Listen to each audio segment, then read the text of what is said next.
आज ही के दिन पाकिस्तान के कराची शहर में 3 भारी हथियारों से लैस आत्मघाती हमलावरों ने चीनी वाणिज्य दूतावास पर आतंकवादी हमला किया, जिसमें 2 पुलिस अधिकारियों सहित 4 लोग मारे गए।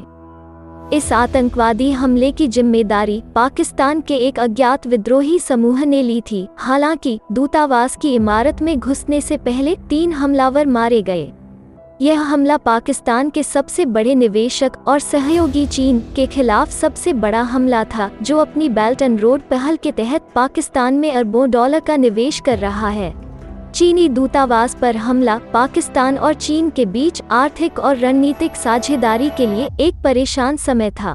यह हमला पाकिस्तान में चीनी हितों के खिलाफ सबसे बड़ी साजिश थी, जिसे चीन आज भी पाकिस्तान के साथ अपनी दोस्ती को बनाए रखने में सक्षम नहीं है। यह विश्वास करना मुश्किल है कि पाकिस्तान चापलूसी के अलावा किसी भी समय दूसरों के अनुकूल प्रयासों को समझ सकता है।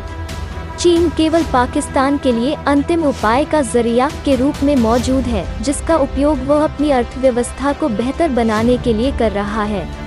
चीनी दूतावास पर यह हमला न केवल यह दर्शाता है कि पाकिस्तान हर तरह से आतंकवादी गतिविधियों में शामिल है, बल्कि यह भी सबूत देता है कि वो चीन का उपयोग केवल अपने निजी लाभ के लिए कर रहा है। कई सवाल यहाँ अनुत्तरित हैं। हमला चीनी दूतावास पर कैसे हुआ, जो पाकिस्तानी सेना और एजेंसियों द्वारा संरक्षित है? क्या यह है कि हमले में पाकिस्तानी एजेंसियां थीं?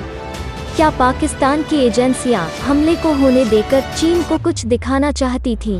अब तक कोई गिरफ्तारी क्यों नहीं हुई? हम इन सवालों के जवाब कभी नहीं जान पाएंगे।